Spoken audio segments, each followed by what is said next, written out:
Hello, chikoo ഒന്ന് വീട്ടിൽ വന്നിട്ടുണ്ട് കേട്ടോ. അപ്പം നമ്മളിന്ന് വീട്ടിലേക്ക് പോവാണ്, ഓച്ചിറയിലേക്ക്. അങ്ങനെ ഞാനും ചിക്കും വീട്ടിൽ നിന്ന് ഇറങ്ങി ആദൂട്ടിനെ സ്കൂളിലേക്ക് പോവാണ് കേട്ടോ. ആദൂട്ടിനെ അവിടെ നിന്ന് വിളിച്ചുകൊണ്ട് വേണം നമുക്ക് വീട്ടിൽ പോകാനായിട്ട്.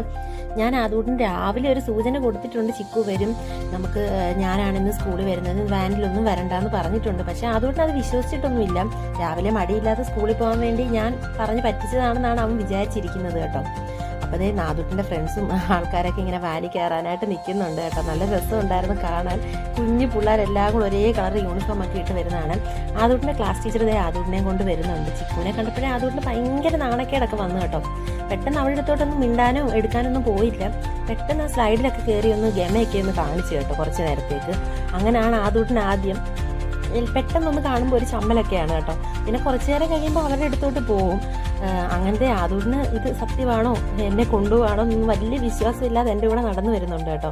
നമ്മൾ വണ്ടിയുടെ അടുത്തോട്ട് പോവാണ്. അവിടുന്ന് പിന്നെ ആദൂട്ടിനൊന്നും കഴിച്ചിട്ടില്ലല്ലോ. ആദൂട്ടിന് വൈകിട്ട് സ്നാക്ക് എന്തോ കഴിച്ചിട്ടുണ്ട്, എന്നാലും വിശപ്പൊക്കെ ആവുമല്ലോ, ഇത്രയും ദൂരം നമുക്ക് യാത്ര ചെയ്ത് പോകേണ്ടതല്ലേ.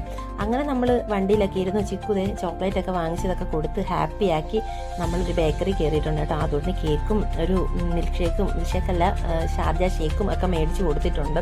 അതൊക്കെ കുറച്ചൊക്കെ കഴിച്ചു. അതൊക്കെ കഴിച്ചിട്ട് ആദൂട്ടിനെ കൊണ്ട് നമ്മൾ വീട്ടിലേക്കൊക്കെ പോവാണ്. ആദൂട്ടൻ അമ്മയെ കാണാനായിട്ട് ഇങ്ങനെ കാത്തിരിക്കുകയാണ് കേട്ടോ. അമ്മാച്ചി നമ്മളെ കാത്തിരിക്കുകയാണോ എന്നൊക്കെ ഇങ്ങനെ ചോദിച്ചുകൊണ്ടിരിക്കുകയാണ്. സത്യമാണോ, നമ്മളിപ്പോൾ ഒയു വീട്ടിലാണോ ഓച്ചിറ വീട്ടിലാണോ പോകുന്നത്, ഇങ്ങനെ ചോദിച്ചുകൊണ്ടിരിക്കുകയാണ്. അവന് വിശ്വാസം വന്നിട്ടില്ല.